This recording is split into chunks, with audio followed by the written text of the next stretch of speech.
Recently, the movie The Watchers premiered, bringing us a suspenseful story filled with intriguing monsters. But what happened in the end? And will there be a sequel to the movie? These are questions we're going to answer. Welcome to Charlie Tales. Today we'll analyze the film, its message, and all the details you need to know. Ready? Let's go!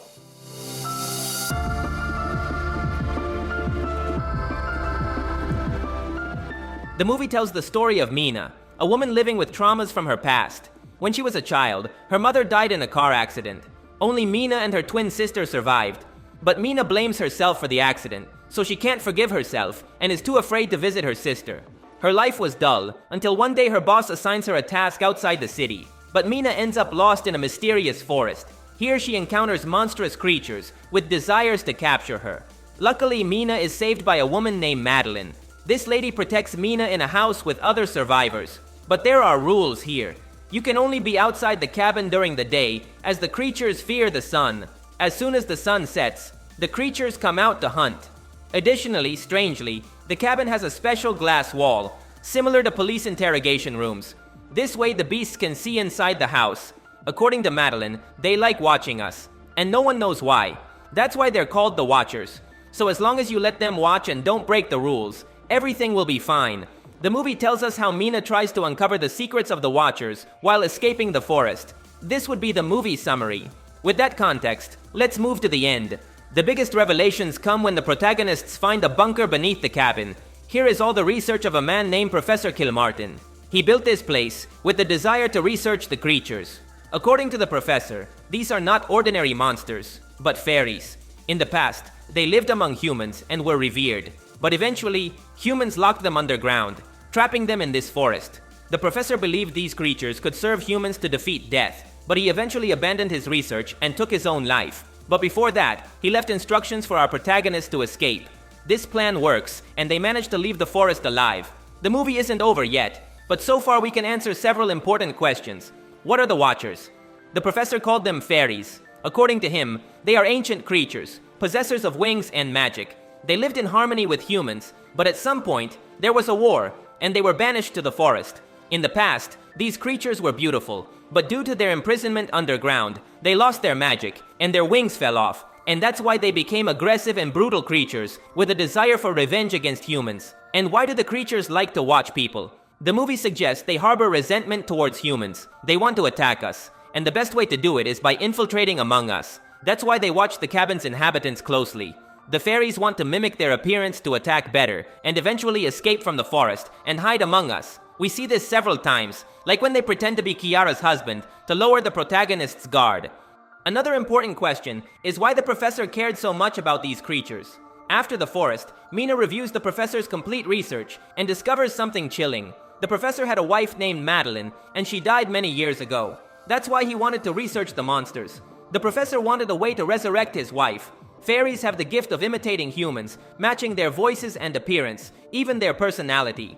The professor wanted to use a fairy to mimic his dead wife, and thus be able to bring her back in a way. But in the end, he was disappointed with this sick idea, and tried to kill her. Of course, he didn't succeed, and this false Madeline remained alone in the forest, helping other humans survive the Watchers. The movie ends with Mina discovering Madeline's secret, and facing her in battle.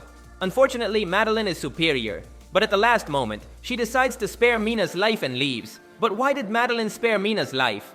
There were several reasons. First, because she spent a long time living as a human. In the movie, we are told that Madeline spent many months and even years with survivors inside the cabin. She protected them from the fairies. Initially, she did this to study people, but over time, she empathized with humans. We saw her feel genuine human emotions: anger, fear, vengeance, and empathy. Unintentionally, she learned what it means to be human. The other reason is that Madeline is not a complete fairy. She is a hybrid between human and fairy, so she can survive in the sunlight, so she already has humanity inside her. Additionally, she herself tells us that the other fairies treated her badly for being different, so Madeline never managed to feel comfortable with her people. She is in a middle ground between two races, and preferred to take the best of each one. Let's move on to another question. What is the movie's message? The film provides a clear analysis of how the past haunts and dominates us. That's why we see characters like Mina, who is marked by her mother's death. The professor is another example. He conducted his research on fairies to bring his wife Madeline back to life. He couldn't accept that his wife died of cancer and went to the ends of the earth to bring her back.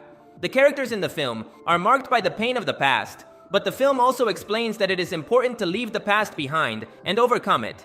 That's why in the end, Meena learns the lesson and visits her twin sister to leave the past behind and be happy with her nieces and nephews. She understood that she couldn't continue to cling to the pain of her mother's death. This couldn't be done by the professor. He wanted to revive his wife, and when he knew he wouldn't achieve it, he preferred to commit suicide. He couldn't move forward. False Madeline is another example. She had desires to revenge humans for imprisoning her race. But in the end, she overcomes this pain thanks to Meena. She understands that she can also leave the hatred behind and do something better with her life.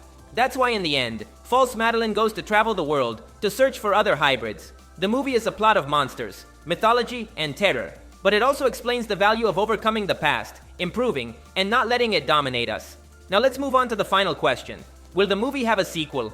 There is nothing confirmed yet, but I can already tell you that the possibility exists. The Watchers movie is based on a book of the same name, written by A.M. Shine. The first movie adapts the only available book. However, as we speak, a second book is being prepared that will continue Meena's story. This book will be called Stay in the Light, and it already has a synopsis that says the following. After her terrifying experience at the hands of the Watchers, Meena obsessively investigates her former captors, desperate to find some way to prolong humanity's safety. Meena knows that the Watchers' power is growing as people around her begin to disappear. Can Meena convince people that the Watchers are real and ready to attack? Or will she suffer the fate she feared since she first encountered those malevolent beings? This synopsis is very interesting because it suggests that Meena will remain the protagonist in the sequel, but this time we'll have a story outside the forest. Somehow the fairies will reach the world, and Meena will have to help humanity to stop them. We're not told anything about Madeline, but if the movie wants to maintain coherence, it should bring her back, and she would likely be in the midst of the war between humans and fairies. Of course, the sequel to the movie is not confirmed. What I'm telling you comes from the book that will soon be published, so it all depends on how well the first movie does at the box office. But as I said, a sequel can be made if there is material available. But anyway, that's all for today. If you liked the video, you would help me a lot by leaving a like. That would be legendary. Also remember to subscribe because I'll be uploading more videos about your favorite movies. Thanks for listening. My name is Charlie, and I'll see you in the future.